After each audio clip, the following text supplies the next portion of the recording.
Welcome, coaches, to the final video of the series on the Code of Ethics for 2025. I'm very excited to have Sue McMahon with me, and she is going to cover the pledge and some additional things just to wrap up this series. So, Sue, why don't you introduce yourself and tell us how you were involved in this process? Thanks, Brighton, for having me. I'm really excited to be here. I love the opportunity to share with all of our coaching friends and family about what they don't maybe know and how we can support them around ethics.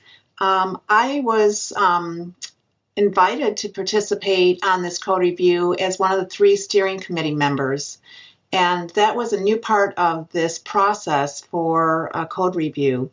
So I'll say a little bit about that in a minute, but I just mentioned that I was the past chair of the IRB, and I did that for 8 years.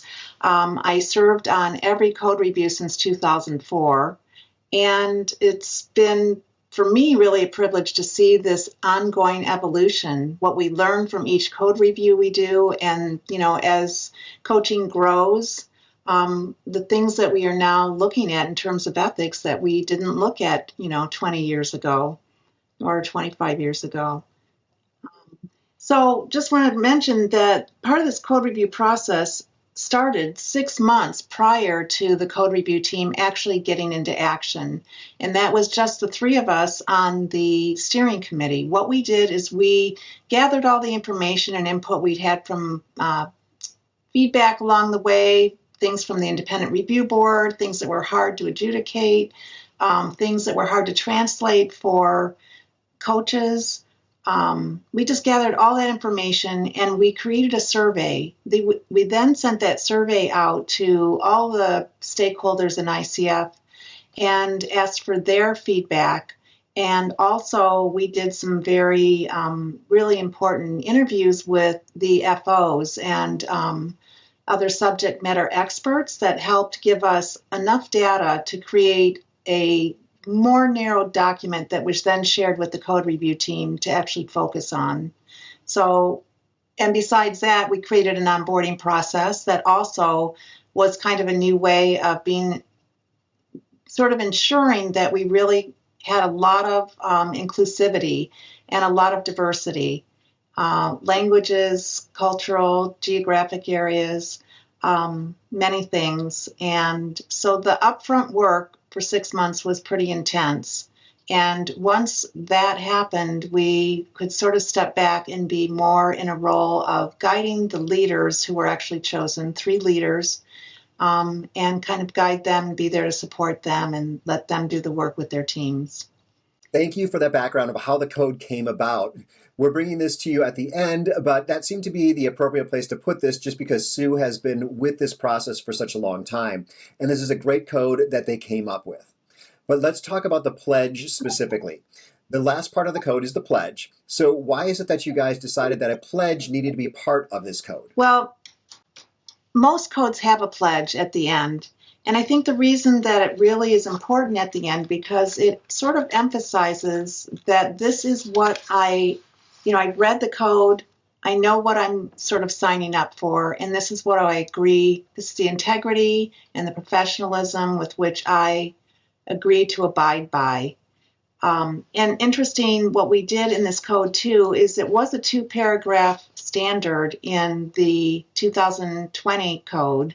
And we actually moved it so that the accountability piece was moved into the standards where it was professional integrity and accountability.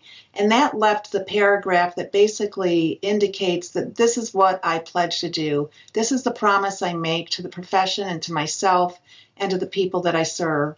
And we thought that it was a more positive and stronger emphasis on the promise. Well, maybe you could pull out some key parts of this pledge. I know there's only 1 paragraph, but when reading it, I noticed there are some key things like family organizations and across the profession. So pull out some of those key things that you guys put into the pledge. So the obligation in the pledge is really important because what that stands for, or what it basically refers to, is the responsibilities that are required by all ICF professionals. And it's what we expect from everyone inside the ICF ecosystem in terms of ethical conduct. So the commitment to integrity and professionalism is so important because that's what helps ensure fairness, honesty, and respect that coaches are seen as, or hopefully seen as. Another part that's interesting is that this year we included the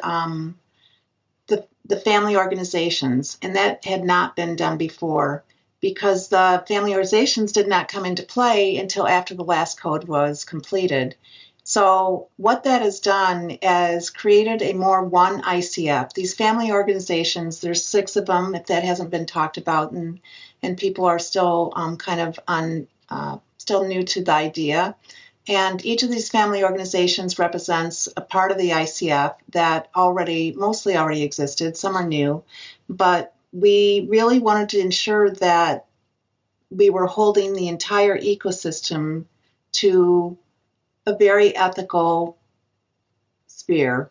Yeah, and one other thing I noticed was the words all my professional interactions. So maybe you can talk about that. Why was that included? So all ICF professionals pledge to commit to accountability to the code in all their interactions as a professional.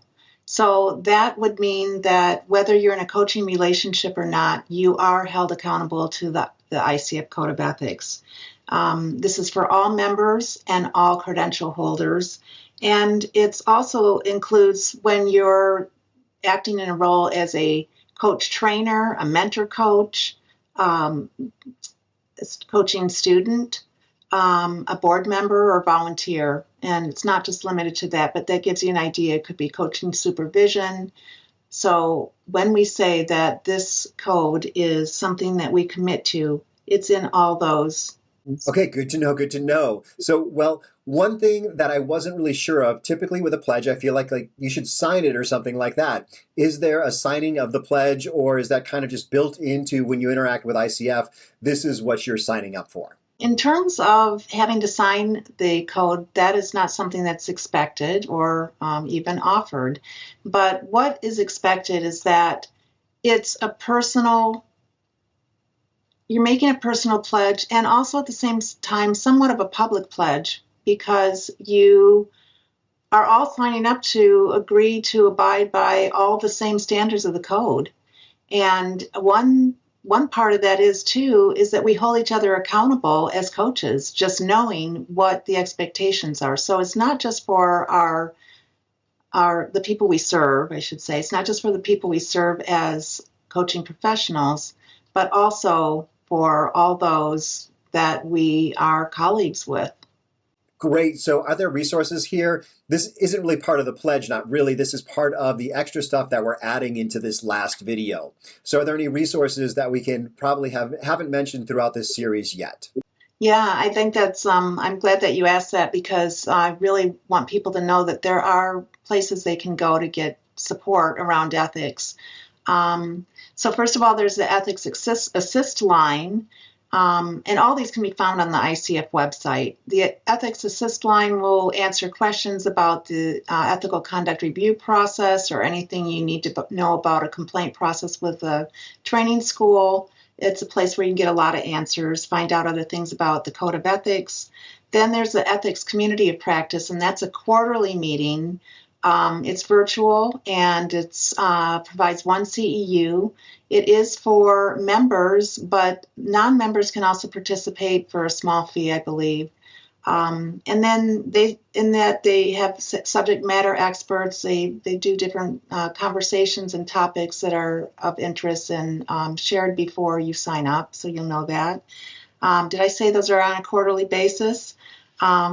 And then there's a monthly water cool conversation that is a more casual conversations for people who are interested in ethics or might have a dilemma that they want to share in a confidential space where they're able to talk to their peers and just see what others' experiences are around maybe a similar issue. There is the Insights and Considerations, which is a document that was created after the last code was created, and it's basically if you go and look at it, if you have any question about a particular standard, you can go and find an ICE statement, Insights and Considerations for Ethics. And you can look up that particular standard and see what are some things you might want to consider? Because ethics is all about a thoughtful process of it's not a rule. It's not a set of rules. So you might find some guidance or wisdom that will help you in your in a potential ethical dilemma. Then there's also the ICF FAQs, where you will find what are some of the most asked questions are. And there is a complimentary online ethics course that's created after each code is put out, and that is 3 CEs, and that can be used towards your credential renewal, which requires that you have 3 CEs. So all that can be found, I think, on the learning management system on the ICF website. Okay, great. Thank you for adding that, because this video series is one way that we're adding to the ICF Code of Ethics. But having additional resources is always great because people tend to learn in so many different ways. But before we wrap up this video, is there anything else that you'd like to add? Yes, I want to thank everybody. First of all, I think that's so important because this was more than a team effort. This was there were so many stakeholders across the ICF ecosystem that contributed to, both their energy and time to us putting together, sort of consolidating information into a process that the team could use for review.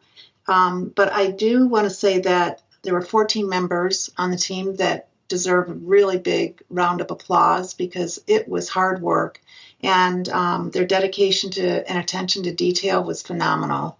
Those individuals were led by 3 of our leaders who were amazing: Jürgen Bache, Lola Chetty, and Kathy Liska. And then I also want to thank my 2 co-conspirators. Is that a word I can use on an ethics call? They were my teammates on the steering committee, and that is Carrie Dowse and Gurkan Suriglu.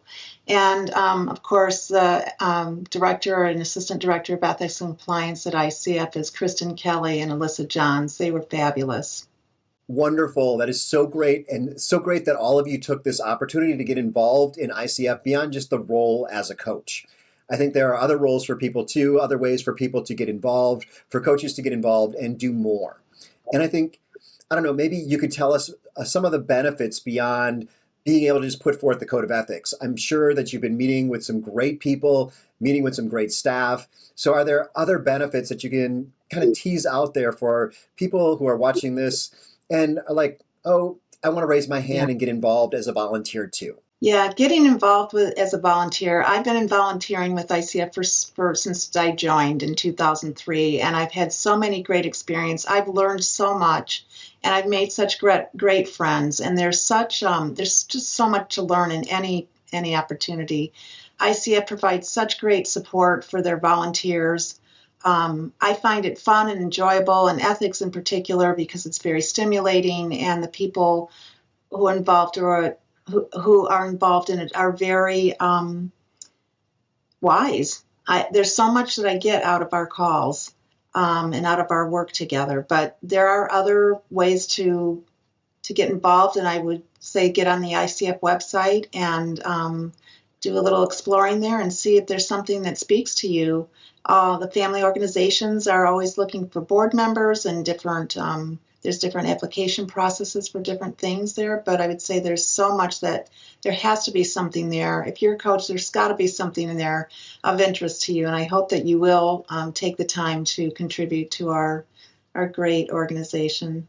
Great organization. Yes, awesome. And it makes the conferences, the international conferences, more fun because you'll have people that you've met virtually that you'll get together with and you'll feel like you know them already.